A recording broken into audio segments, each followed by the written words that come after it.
Hello और नमस्कार दोस्तों, मेरा नाम है कंवरपाल सिंह। और आज हम चर्चा करने वाले हैं बिहार जो एस्टेट है, इसका जो हिस्ट्री का जो सेकंड पेपर है, इसमें पूछे जाने वाले कुछ इंपॉर्टेंट जो क्वेश्चन है उनके ऊपर हम चर्चा करने वाले हैं। और ये इसके ऊपर हमारा सेकंड वीडियो है। इससे पहले वाले वीडियो में हमने चर्चा की थी हड़प्पा सभ्यता से संबंधित महत्वपूर्ण क्वेश्चनों के ऊपर चर्चा की थी। साथ ही हमने जो मौर्य युग से संबंधित जो इंपॉर्टेंट क्वेश्चन है उन पे हमने चर्चा की थी। और आज हम चर्चा करने वाले हैं हर्षवर्धन से संबंधित जो इंपॉर्टेंट क्वेश्चन है उनके ऊपर हम चर्चा करेंगे। और नेक्स्ट वीडियो में हम चर्चा करेंगे चोल वंश से संबंधित जो इंपॉर्टेंट क्वेश्चन है उनके ऊपर हम चर्चा करेंगे। तो आज का हमारा जो पहला क्वेश्चन है वह है कि हैंशांग की रचना का क्या नाम है। तो देखिए यहाँ पर ऑप्शन ए में दिया हुआ है इंडिका। तो इंडिका की जो रचना है ये मेगस्थनीज ने की थी। और मेगस्थनीज है ये चंद्रगुप्त मौर्य के दरबार में आया था। चंद्रगुप्त मौर्य के दरबार में आया था और यह एक यूनानी राजदूत था। इसके बाद में हम चर्चा करते हैं फूको की।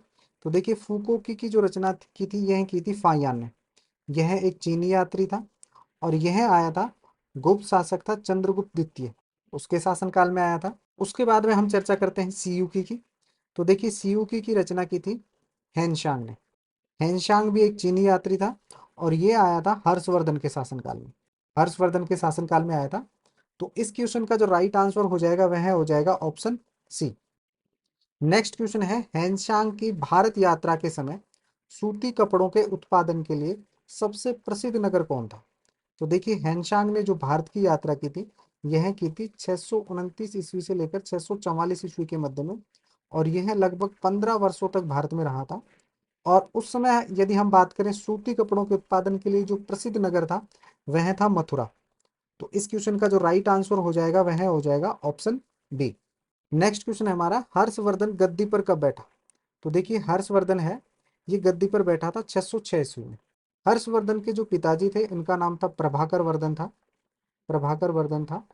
और इनका जो शासनकाल रहा था ये 580 से और 605 ईस्वी के मध्य में रहा था। और प्रभाकर वर्धन के दो पुत्र और एक पुत्री थी। बड़े बेटे का नाम था राज्यवर्धन, छोटे बेटे का नाम था हर्षवर्धन, और तीसरी थी वो इनके एक पुत्री थी राज्यश्री। और राज्यश्री का जो विवाह हुआ था वह हुआ था ग्रहवर्मन से। और इस ग्रहवर्मन की जो हत्या है यह की थी देवगुप्त ने कर दी थी। देवगुप्त मालवा का शासक होता है। और इस बात का जब पता चलता है राज्यवर्धन को, और ये राज्यवर्धन है ये 605 से 606 ईस्वी के मध्य में शासक रहा था। तो जब ये बदला लेने के लिए जाता है तो देवगुप्त का एक मित्र होता है शशांक, और ये शशांक है ये हत्या कर देता है राज्यवर्धन की। तो इस प्रकार से जो शासक बनता है वह बनता है हर्षवर्धन। और हर्षवर्धन का जो शासनकाल है ये 606 ईस्वी से लेकर 647 ईस्वी के मध्य में रहा था। तो इस क्वेश्चन का जो राइट आंसर हो जाएगा वह हो जाएगा 606 ईस्वी अर्थात ऑप्शन बी। नेक्स्ट क्वेश्चन है हमारा हर्षवर्धन की राजधानी थानेश्वर वर्तमान में कहाँ स्थित है। देखिए हर्षवर्धन जब गद्दी पे बैठा था तो उस समय जो इसकी राजधानी थी वह थी थानेश्वर। और थानेश्वर है ये वर्तमान में हरियाणा में स्थित है। तो इस क्वेश्चन का जो राइट आंसर हो जाएगा वह हो जाएगा ऑप्शन ए। नेक्स्ट जो हमारा क्वेश्चन है कि हर्षवर्धन का राज दरबारी कवि कौन था। तो देखिए हर्षवर्धन के तीन राज दरबारी कवि थे, प्रमुख थे वो, इसके अतिरिक्त और भी थे। पहला जो नाम आता है वह आ जाता है बाणभट्ट का। दूसरा नाम जो आता है वह आता है मयूर का। और जो तीसरा नाम आता है वह आता है मातंग दिवाकर का। जिसमें हम सबसे पहले बात करते हैं बाणभट्ट की। तो देखिए बाणभट्ट की एक प्रसिद्ध पुस्तक है हर्षचरित। इसमें हमें जानकारी मिलती है हर्षवर्धन से संबंधित। इसके अतिरिक्त जो इसकी प्रमुख पुस्तक है उनमें नाम आ जाता है कादम्बरी का, पार्वती परिणय का, चंडी शतक का।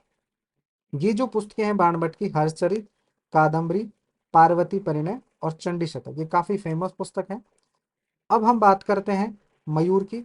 तो मयूर ने एक पुस्तक लिखी थी मयूर शतक। तो इस क्वेश्चन का जो राइट आंसर हो जाएगा वह हो जाएगा ऑप्शन सी अर्थात बाणभट्ट हर्षवर्धन का प्रमुख राजदरबारी कवि था।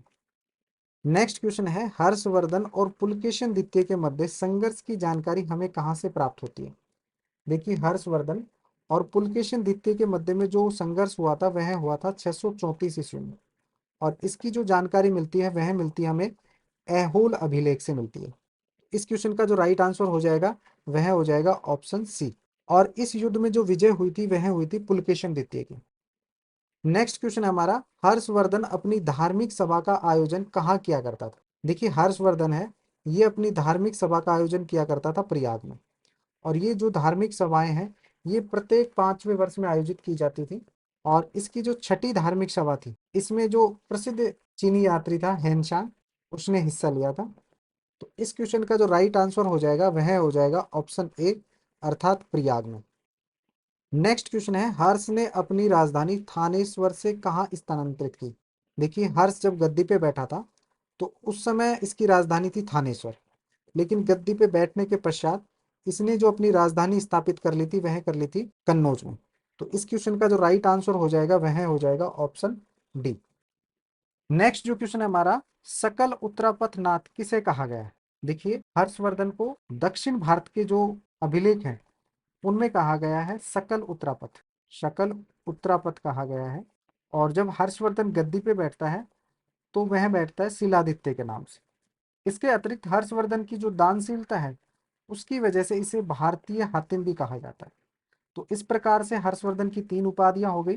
पहली सकल उत्तरापथ, दूसरी हो गई शिलादित्य, और वर्तमान जो इतिहासकार हैं इसे भारतीय हातिम भी कहते हैं।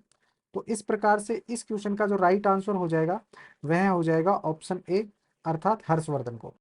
नेक्स्ट जो हमारा क्वेश्चन है, हर्षवर्धन के शासनकाल में उत्तर भारत का सबसे महत्वपूर्ण शहर कौन सा था। देखिए हर्षवर्धन के शासनकाल की बात करें, तो उत्तर भारत का जो सबसे महत्वपूर्ण शहर था वह था कन्नौज। और कन्नौज वर्तमान में उत्तर प्रदेश में स्थित है। और इसीलिए हर्ष ने कन्नौज को अपनी राजधानी बनाई थी थानेश्वर के स्थान पर।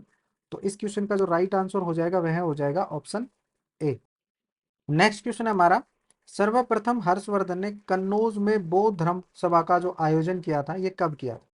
कन्नौज में बौद्ध धर्म सभा का आयोजन किया था 643 ईस्वी में।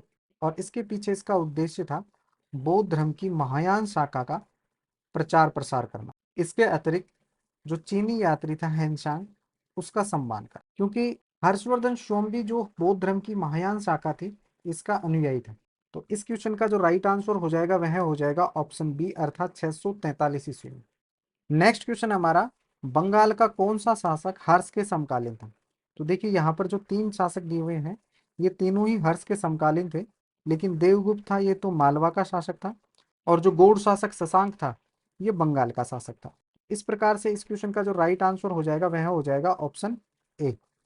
नेक्स्ट क्वेश्चन है, पुष्यभूति काल में भूमि कर कितना लिया जाता था। देखिए पुष्यभूति काल में भूमि कर होता था, ये आय का प्रमुख स्रोत होता था। और यह लिया जाता था, पैदावार का 1/6 भाग लिया जाता। तो इस क्वेश्चन का राइट आंसर हो जाएगा ऑप्शन बी, अर्थात पैदावार का 1/6वां भाग।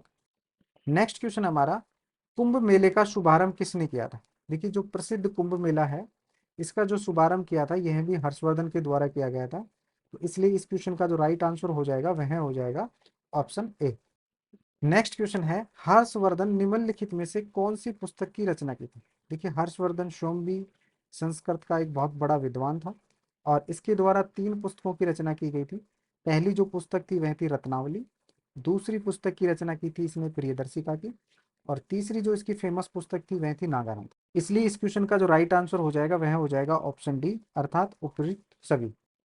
नेक्स्ट क्वेश्चन है हमारा, किस शासक ने नालंदा विश्वविद्यालय के लिए 100 गांवों की आय दान के रूप में दी। तो देखिए हर्षवर्धन ने नालंदा विश्वविद्यालय के लिए 100 गांवों की आय है ये दान में दी। और इसकी हमें जानकारी मिलती है सीयूकी से, हैनशांग की जो पुस्तक होती है उससे हमें इसकी जानकारी मिलती है। इसके अतिरिक्त हैनशांग के अनुसार जो नालंदा विश्वविद्यालय है, इसका जो संस्थापक था वह था सक्रादित्य। और सीयूकी के अनुसार इसमें लगभग 10,000 बौद्ध भिक्षु होते थे, जो यहाँ पर महायान शाखा थी बौद्ध धर्म की, उसका दर्शन पढ़ाया जाता था यहाँ पर। तो इस क्वेश्चन का जो राइट आंसर हो जाएगा वह हो जाएगा ऑप्शन ए। अब हम चर्चा करते हैं, किस चीनी यात्रियों को यात्रियों का राजकुमार कहा जाता था। देखिए हैनशांग को चीनी यात्रियों का राजकुमार कहा जाता था। इसके अतिरिक्त इसे दूसरा शाक्य मुनि कहा जाता था।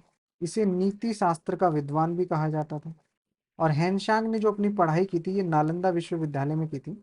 और इसने जो अपनी पुस्तक है सीयू की, इसके अंदर जो हर्षवर्धन है, इसको इसने शिलादित्य के नाम से वर्णन किया है। और भारत को इसने चंद्रभूमि के नाम से वर्णन किया है। भारत को कहा था इसने चंद्रभूमि।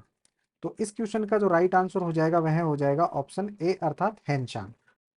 नेक्स्ट जो हमारा क्वेश्चन है वह है किस व्यक्ति को द्वितीय अशोक कहा जाता था। देखिए, अशोक के समान बौद्ध धर्म का प्रचार प्रसार करना, जन कल्याण के कार्य करना, बौद्ध धर्म सभा का आयोजन करना, यह जो कार्य किए थे यह किए थे हर्षवर्धन ने।